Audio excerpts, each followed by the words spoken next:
Welcome to the Beer Taster's Notebook, the show dedicated to learning about beer. I'm Jonathan Thompson, advanced cicerone, beer judge, home brewer, and beer writer. Welcome back to the Beer Taster's Notebook, episode 8, where we talk about esters. So esters are those big, fruity, yeast-derived aromas, which are common in most beers. Not the cleanest of lagers, but almost every ale is going to have some sort of esters floating around in there. The most famous probably being the banana aroma in Hefeweizen, which is isoamyl acetate. So we just dealt with fusel alcohols in the last episode, which are the precursors to esters, so let's just dive right into it. So you don't necessarily have to listen to that episode, but it's probably a good foundation for this. In fact, all of these seem to be building on each other, so it's probably a decent idea to listen to them in order and so you have an understanding as we go up the ladder here. So esters are the product of a reaction between an acid and an alcohol. That's it at its simplest. In the beer, these are almost always either an acetate ester, so acetic acid and an alcohol, or a fatty acid ester, which are medium chain fatty acids and ethanol. The reactions occur during lipid metabolism, fatty acid synthesis and degradation, alcohol metabolism, or sometimes as a stress response. And of the acetate esters, ethyl acetate is sort of pear-like. Isoamyl acetate is, of course, banana, as we mentioned. Phenylethyl acetate is a sort of a floral and honey-like aroma. And then just some examples of the fatty acid esters. Ethyl hexanoate smells like apple. Ethyl decanoate, fruity and wine-like. And ethyl actinoate, like a pineapple or a tropical type of aroma. And I think I've mentioned before that the beer aroma descriptors really thrive in the realm of genericism. So like spicy, fruity, tropical are things that come up quite often. They're not very descriptive. And I do feel that there's a lot of work in the sensory world to try and sort of narrow these down. Although, I mean, it's a very difficult subject. So just a couple of notes here.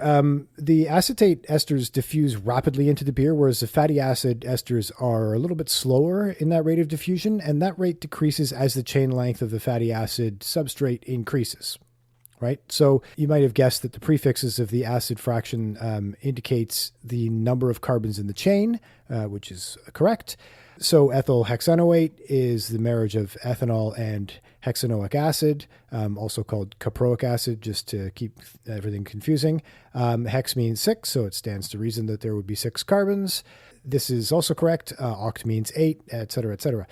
Medium chain fatty acids, by the way, contain 6 to 12 carbon atoms. That's the definitive range there. Short and long chain, of course, being on either side of that range. The acids all have 2 names, which is confusing, but we can refer to them as the systemic names just here.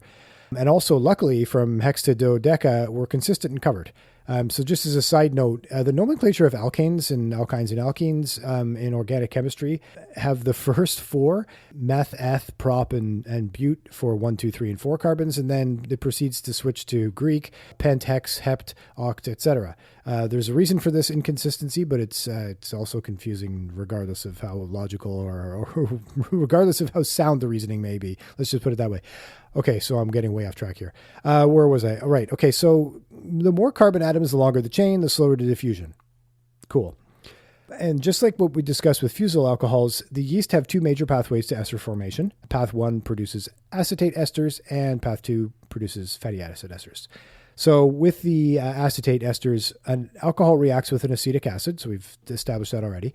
And in this case, it's invariably acetyl-CoA, catalyzed by the enzyme alcohol acetyltransferase, or ATF, and the result is the ester, and CoA being the other product of the reaction. So let's just quickly talk about acetyl-CoA, because it comes up a ton and it's very important. It's a molecule that is central for energy metabolism, and it behaves as a signaling molecule as well. So it's short. CoA is short for coenzyme A. The molecule is formed in the mitochondria from pyruvate by the pyruvate dehydrogenase complex, and in some cases by the breakdown of some fats and amino acids. So it's an acetyl group attached to a CoA coenzyme, essentially. Coenzyme A transports the acetyl group to a multitude of metabolic pathways. So the result of the reaction is that the acetyl group attaches to the alcohol for the ester, and then the coenzyme A is separated and is available to attach to another acetyl group and to continue on with life. Path 2 is the fatty acid ester process, and it's basically ethanol plus a fatty acid resulting in the ester and then CoA. But not so fast. Okay, so the fatty acid can't be directly esterified. They must be first activated into acyl-CoA by acyl-CoA synthesase, like FAA1P or FAA4P. This requires ATP, by the way, so there is an energy cost here. The acyl-CoA then reacts with the ethanol via the EHT1P and EEB10 enzymes and results in the fatty acid, ethyl ester, and CoA as a byproduct.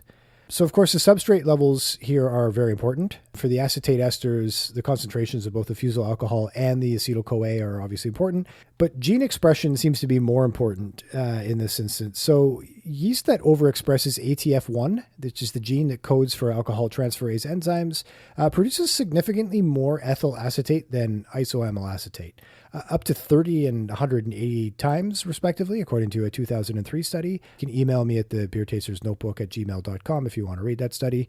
And so this gene seems to be repressed by both fatty acids and oxygen.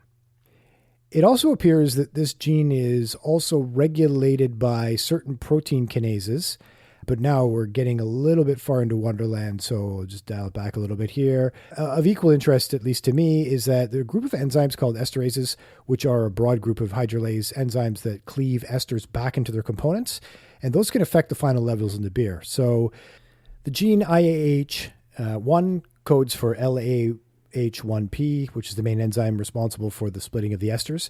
It works in opposition to the ATF1 gene, and so the tug of war kind of ensues, balanced by the over or under expression of either gene. The balance is, of course, now strain dependent. Okay, so we know what esters are from a sensory perspective. We also know how they're made from a biochem perspective. But let's just sort of talk about why they actually exist. So the primary reason seems to be a detox mechanism. An ester is less harmful than the acids or the alcohols independently. And that probably should be reason enough for the yeast to produce these, but there are also some interesting ideas out there. So fruity smells help to attract insects, right? And so they can carry the yeast around. And then obviously, as I'll continue to allude to forever, the primary function of any organism is the continuation of that organism. So basically the passing on of genetic material.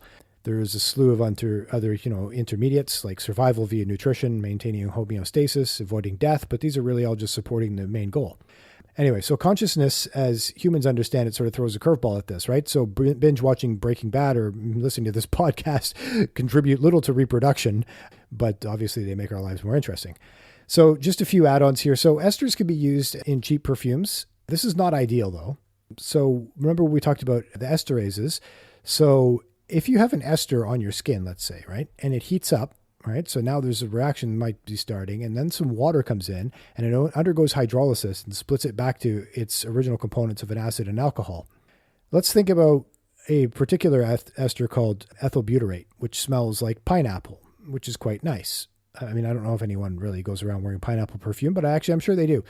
Butyric acid, which is one of the components, smells like vomit a little bit.